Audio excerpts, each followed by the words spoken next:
حضرت مولانا عبدالحق صاحب رحمه الله ورته فرمایل وایي دا طالب ولې تر تازه وي؟ دا وایي د نبي علیه الصلاة والسلام دعا ده ورته، نظر الله امرأ سمع مقالتي فوعاها وأداها كما سمعها. نو تاسو ته د نبي څخه دعا ده ویلی شي.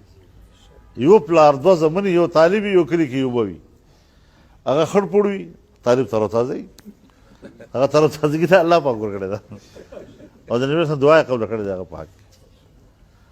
د خپله تر تازګي مه خرابوئ.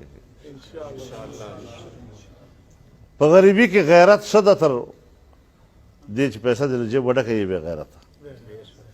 ځان نه بې غیرته کړو ورته چې درې شیونه الله په لاس کې دي، هغه بنده ته وکړو حواله کړي نه دي. ډېرو شیونو کې اختیار الله بنده ته ورکړی دی که نه، لیکن درې شیونه الله خپل لاس کې ساتلي دي. یو حیات و موت، دې کې د بنده هېڅ دخل نشته. یو عزت او ذلت، په دې کې د بنده هېڅ دغه نشته. یو رزق او تنګدستي، دا د الله په لاس کې دی. نو بیا زه ولې دې خوشامدي کوم؟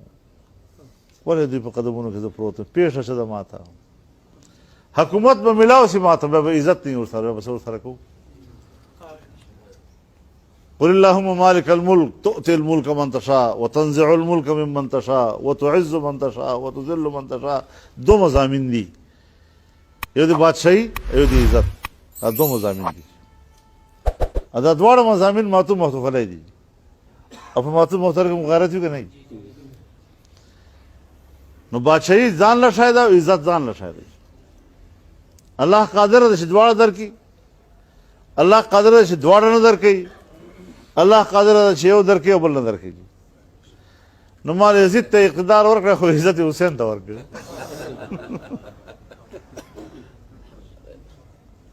اقتدار خو موږ ورسره ده،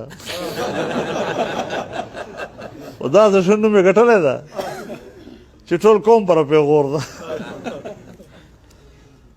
دغسې عزت نه دا اقتدار هم د الله وساتي.